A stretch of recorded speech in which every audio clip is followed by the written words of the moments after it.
வணக்கம். தமிழருவியின் பிரதான செய்திகள்.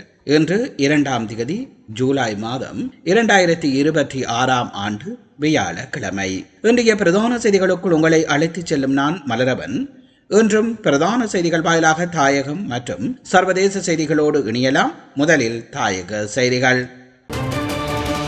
சிறைச்சாலையிலோ அல்லது வைத்தியசாலையிலோ எத்தகைய நாடகங்களை அரங்கேற்றினாலும் சுரேஷ் செலவினால் சட்டத்தின் பிடியிலிருந்து ஒருபோதும் தப்பிக்க முடியாது என்று பொதுமக்கள் பாதுகாப்பு மற்றும் நாடாளுமன்ற அலுவல்கள் அமைச்சர் ஆனந்த விஜயபால திட்டவட்டமாக தெரிவித்தார். அவர் செய்த குற்றங்களுக்கான தண்டனையை அவர் கண்டிப்பாக அனுபவித்தே தீர வேண்டும் என்றும் அமைச்சர் சுட்டிக்காட்டினார். அரச புலனாய்வு சேவையின் முன்னாள் பிரதானியான சுரேஷ் சலேம் உயிர்த்த ஞாயிறு தின பயங்கரவாத தாக்குதல் சம்பவம் தொடர்பான உண்மையையும் இரகசியங்களையும் வெளியிடாமல் தொடர்ந்தும் மறைக்க முற்படுவாரானால் அவர் இரட்டிப்பு தண்டனையை எதிர்கொள்ள நேரிடும் என்றும் அமைச்சர் எச்சரித்தார். இதுகுறித்து ஊடகங்களிடம் அமைச்சர் ஆனந்த விஜயபால மேலும் தெரிவிக்கையில், சுரேஷ் சலே மட்டுமின்றி இந்த கொடூர தாக்குதலுடன் தொடர்புடைய அதற்கு பின்னணியில் இருந்த அனைத்து நபர்களும் நீதிமன்றத்தின் ஊடாக தகுந்த தண்டனை பெற்றுக் கொடுக்கப்படும். குற்றவாளிகள் எவரும் எந்த ஒரு சந்தர்ப்பத்திலும் சட்டத்தின் படியிலிருந்து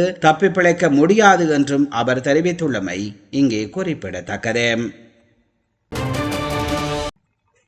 அரிசியை நாட்டின் பிரதான உணவாக மாத்திரமின்றி ஏனைய உப உற்பத்திகளுக்காகவும் பயன்படுத்துவதை விரிவுபடுத்துவதற்கான நீண்டகால திட்டம் ஒன்றை அரசாங்கம் தயாரித்து வருவதாக விவசாய அமைச்சர் கே.டி. லால்காந்த் தெரிவித்துள்ளார். இதுகுறித்து தனது சமூக ஊடக பக்கத்தில் பதிவு ஒன்றை இட்டுள்ள அமைச்சர், நெல் மூலம் உற்பத்தி செய்யப்படும் அரிசியை தினசரி முதன்மை உணவாக உட்கொள்வதற்கு அப்பால் ஏனைய பல உற்பத்திகளுக்கு மூலப்பொருளாக பயன்படுத்துவது குறித்தும் தற்போது விசேட கவனம் செலுத்தப்பட்டுள்ளதாக குறிப்பிட்டுள்ளார். சந்தையில் ஆரோக்கியமான போட்டி தன்மையை உருவாக்குவதன் மூலம் விவசாயிகளை பாதுகாப்பதும் அதற்கான தடையை நீக்குவதுமே இந்த திட்டத்தின் பிரதான தூண்களாக கருதப்படுகின்றன என்றும் அவர் வலியுறுத்தியுள்ளார். இந்த விசேட நடவடிக்கைகளை நடைமுறைப்படுத்துவதற்கான முதற்கட்ட ஆயத்தங்கள் தற்பொழுது முன்னெடுக்கப்பட்டு வருகின்றதாகவும் அமைச்சர் மேலும் தெரிவித்துள்ளமை இங்கே குறிப்பிடத்தக்கது. நாட்டில் டெங்கு பரவல் அதிகரித்து வரும் சூழலில் இன்று முதல் 3 நாட்களுக்கு நாடு தழுவிய ரீதியில் விசேட டெங்கு ஒழிப்பு திட்டம் ஒன்று முன்னெடுக்கப்பட உள்ளது. பொது நிர்வாக மாகாண சபைகள் மற்றும் உள்ளூராட்சி அமைச்சின் வழிகாட்டலின் கீழ் இந்த திட்டம் நடைமுறைப்படுத்தப்படுகிறது. தூய்மையான இலங்கை வேலை திட்டத்தினுடன் இணைந்து நாடு முழுவதிலும் உள்ள மாவட்ட செயலகங்கள் மற்றும் பிரதேச செயலகங்களின் அதிகாரிகள் இந்த விசேட டெங்கு ஒழிப்பு நடவடிக்கையில் பங்கெடுக்க உள்ளதாக பொது நிர்வாக மாகாண சபைகள் மற்றும் உள்ளூராட்சி அமைச்சர் தெரிவித்துள்ளார். இதேவேளை இந்த ஆண்டில் இதுவரை நாடு முழுவதிலும் 55,406 டெங்கு நோயாளர்கள் அடையாளம் காணப்பட்டுள்ளன. மேல் மாகாணத்திலேயே அதிகமான பாதிப்புகள் பதிவாகியுள்ளதாகவும் அங்கு இதுவரையில் 21,565 பேருக்கு டெங்கு தொற்று உறுதி செய்யப்பட்டுள்ளது. அத்தோடு அதிக ஆபத்துள்ள சுகாதார வைத்திய அதிகாரி பிரிவுகளின் எண்ணிக்கை 124 அதிகரித்துள்ளது. அதிகரித்து வரும் இந்த தொற்றை கட்டுப்படுத்த பொதுமக்கள் தங்களது வீடுகள் மற்றும் சுற்றாடலை தூய்மையாக வைத்திருக்குமாறும் சுகாதார பிரிவினர் அறிவுறுத்தியுள்ளமை இங்கே குறிப்பிடத்தக்கது.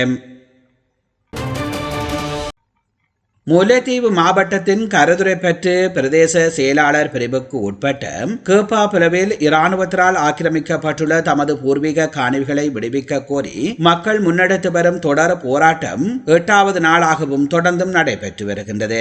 இந்நிலையில் பௌத்த மதகுரு தலைமையிலான சம உரிமை இயக்கத்தின் பிரதிநிதிகள் உள்பட பொது அமைப்பினர்கள் போராட்டத்தில் ஈடுபட்டுள்ள மக்களை நேரில் சந்தித்து கலந்துரையாடியுள்ளனர். கேப்பாபுலவில் 55 குடும்பங்களுக்கு சொந்தமான 59.5 ஏக்கர் பூர்வீக வாழ்விட காணிகள் நீண்ட காலமாக இராணுவ ஆக்கிரமிப்பின் கீழ் உள்ள குறித்த காணிகளை உடனடியாக விடுவிக்குமாறு வலியுறுத்தி தொடர் கவனஈர்ப்பு போராட்டத்தை முன்னெடுத்து வருகின்றன. குறித்த சந்திப்பின் போது காணி விடுவிப்பு தொடர்பான மக்களின் கோரிக்கைகள் மற்றும் தற்போதைய நிலைமைகள் குறித்து விரிவாக ஆராயப்பட்டு காணி உரிமைக்கான மக்களின் போராட்டத்திற்கு தமது பூரண ஆதரவை வழங்குவதோடு காணி விடுவிப்பு தொடர்பில் தொடர்ந்தும் குரல் கொடுக்க தயாராக இருப்பதாக சம உரிமை இயக்கத்தின் பிரதிநிதிகள் உறுதியளித்தன. அத்துடன் காணி விடுவிப்பை வலியுறுத்தும் கவனஈர்ப்பு இடம்பெற்றிருந்தது.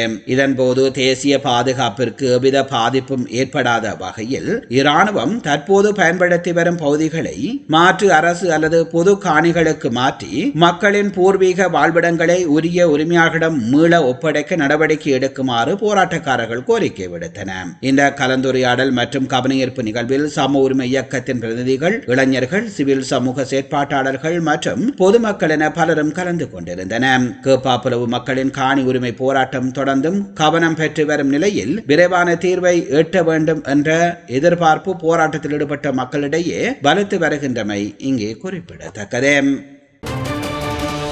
நேர்கள் நீங்கள் பார்த்துக் கொண்டிருப்பது தமிழருவியின் பிரதான செய்திகள் வாயிலாக தாயக செய்திகள். இனி தொடர்ந்து இடம்பெறுபவை சர்வதேச செய்திகள். அமைச்சர் ஆனந்த் முன்னிலையில் அதிமுக முன்னாள் அமைச்சர்கள் சி விஜயபாஸ்கர், எம்.ஆர். விஜயபாஸ்கர் தாவேகாவில் இணைந்தனர். அதிமுகவில் இருந்து அண்மையில் விலகிய முன்னாள் அமைச்சர்கள் சி விஜயபாஸ்கர், எம்.ஆர். விஜயபாஸ்கர் உள்ளிட்டோர் அமைச்சர் ஆனந்த் முன்னிலையில் தாவேகாவில் இணைந்தனர். இதற்கான விழா மாமல்லபுரத்தில் நடந்துள்ளது. விழாவில் பேசிய முன்னாள் அமைச்சர் சி விஜயபாஸ்கர், பழையன கழிதலும் புதியன புகுதலும் என்பது இன்று மகிழ்ச்சியை கொடுக்கிறது. விராலிமலை மற்றும் புதுக்கோட்டை மக்களின் கருத்துக்களின் அடிப்படையில் இந்த முடிவை எடுத்திருக்கின்றோம். இங்கே தாவேகா பொதுச் செயலாளரிடம் கூறுவது, பொது தேர்தலுக்கு முன்னதாகவோ அதிமுக தலைமையிடம் தாவேகாவுடன் கூட்டணி வைக்க வலியுறுத்தினோம், செவிமடுக்கவில்லை. தேர்தலுக்கு பின்பும் வலியுறுத்தினோம், செவிமடுக்கவில்லை. ஆனால் செவிமடுப்பதாக அந்த தனிப்பட்ட நபர் ஒருவர் இயற்கைக்கு முரணான எம்ஜிஆர் தீய சக்தி என எந்த திமுகவை கூறினோமோ அந்த தீய சக்தியோடு கூட்டணி வைத்து ஆட்சி அமைக்க முயன்றதில் எங்களுக்கு உடன்பாடில்லை. அதனால் இயற்கையாக உணர்வுகளோடு எதிர்கொண்டு முதல் தேர்தலில் இந்தியாவை திரும்பி பார்க்க வைத்த, மக்கள் விரும்பிய மாற்றத்தை ஏற்படுத்திய முதலமைச்சர் விஜயின் தமிழக வெற்றி கழக குடும்பத்தில் இன்றைக்கு இணைந்திருக்கின்றோம். இந்த இணைப்பு மகிழ்ச்சியை கொடுக்கிறது. தாவேகா வேறு, தமிழ் மக்கள் வேறு கிடையாது. இனிவரும் தேர்தலில் தாவேகா 100% வெற்றி பெறும் என அவர் மேலும் தெரிவித்துள்ளமை இங்கே குறிப்பிடத்தக்கது. உக்ரைன் நாட்டின் தலைநகர் கீவ் மீது நேற்றிரவு ரஷ்ய இராணுவம் ஏவுகணை மற்றும் ட்ரோன் தாக்குதல்களை நடத்தியது. இந்த தாக்குதலில் 8 பேர் உயிரிழந்த நிலையில் 34 பேர் படுகாயமடைந்துள்ளனர். நகரின் 28 இடங்களில் தாக்குதல்கள் நடத்தப்பட்டுள்ளன. குறிப்பாக குடியிருப்பு கட்டிடங்கள் மற்றும் பொது கட்டமைப்புகளை குறிவைத்து தாக்குதல்கள் நடத்தப்பட்டதாக உக்ரைன் தலைநகர் நிர்வாகம் தெரிவித்துள்ளது. முன்னதாக உக்ரைன் இராணுவம் சமீபத்தில் ரஷ்யாவுக்குள் புகுந்து அங்கிருந்த 50க்கும் மேற்பட்ட பெரிய பெட்ரோல், டீசல் தயாரிக்கும் தொழிற்சாலைகளை குண்டு வீசி தகர்த்துள்ளது. இதனால் உலகிற்கே பெட்ரோல் கொடுக்கும் வல்லமை படைத்த ரஷ்யாவில் இப்போது வரலாறு காணாத பெட்ரோல் தட்டுப்பாடு ஏற்பட்டது குறிப்பிடத்தக்கது. ஈரானில் அணு ஆயுத ஒழிப்பு நடவடிக்கை சிறப்பாக நடைபெற்று வருவதாக அமெரிக்க அதிபர் டொனால்ட் ட்ரம்ப் தெரிவித்துள்ளார்.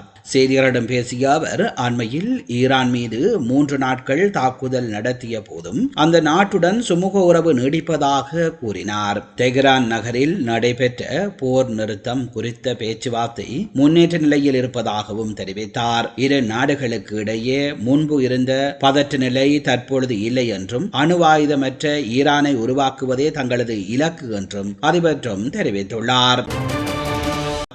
நீங்கள் பார்த்துக் கொண்டிருப்பது தமிழருவியின் பிரதான செய்திகள் வாயிலாக தாயகம் மற்றும் சர்வதேச செய்திகள். தாயகம் மற்றும் சர்வதேச செய்திகள் இத்துடன் நிறைவு பெறுகின்றன. செய்திகள் தொடர்பான உங்கள் அன்பான கருத்துக்களை கீழே பதிவு செய்யுங்கள். அத்தோடு எமது சேனலை உங்கள் உறவுகள், நண்பர்களுக்கு தெரியப்படுத்தி அவர்களை இணைத்துக் கொள்ளுமாறு அன்பாக கேட்டுக்கொள்வதோடு தொடர்ந்தும் தமிழருவியோடு இணைந்திருங்கள். மீண்டும் இன்னும் ஒரு பிரதான செய்திகள் வாயிலாக உங்களை சந்திக்கின்றேன். அதுவரையில் நன்றி, வணக்கம்.